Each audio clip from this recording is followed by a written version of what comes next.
Bismillahirrahmanirrahim. Assalamualaikum warahmatullahi wabarakatuh.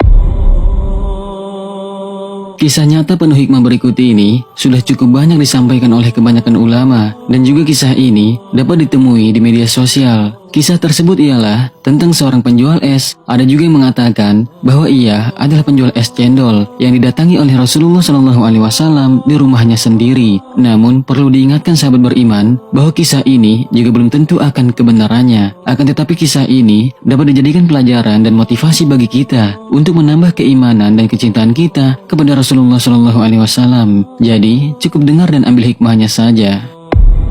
Baik, kita mulai kisahnya. Dikisahkan, ada seorang tukang es yang belum pernah sama sekali menghadiri maulid Nabi. Setiap harinya, ia keliling dari kampung ke kampung untuk menjual es dagangannya. Namun, es yang terjual hanya sedikit, hingga pada suatu hari, ia melihat ada banyak orang berkumpul di masjid yang sedang mengadakan maulid Nabi Muhammad SAW, dan dia putuskan untuk berdagang di sekitar masjid tersebut. Saat itu, di masjid tersebut, dia mengharapkan dagangannya banyak yang laku. Niatnya hanya untuk berjualan es saja sahabat beriman, bukan untuk menghadiri maulid. Dan ketika acara maulid selesai, para jamaah pun membeli semua esnya, hingga habis semua dagangannya. Lalu keesokan harinya, dia keliling kampung lagi untuk mencari tempat yang mengadakan maulid Nabi Muhammad SAW lagi, dengan niat yang sama, yaitu menjual es bukan untuk menghadiri maulid. Ketika selesai acara lagi, para jamaah pun membeli esnya hingga habis terjual, dan begitu seterusnya hingga terbesit dalam pikirannya untuk mencari tahu apa yang sebenarnya orang-orang lakukan dengan acara maulid tersebut.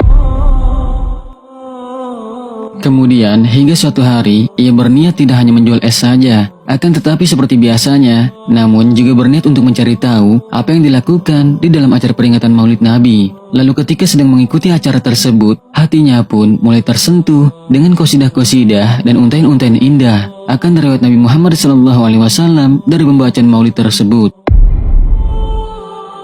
Keesokan harinya, ia keliling kampung lagi dengan niat bukan jualan es, namun ingin menghadiri maulid Nabi Muhammad SAW, dan begitu seterusnya. Sehingga ketika acara telah usai, ia tidak lagi menjual esnya, namun justru membagi-bagikan esnya secara gratis kepada jamaah yang hadir. Setiap hari, ia mencari tempat yang mengadakan maulid Nabi, dan membagi-bagikan dagangannya kepada jamaah secara gratis, dan begitu seterusnya.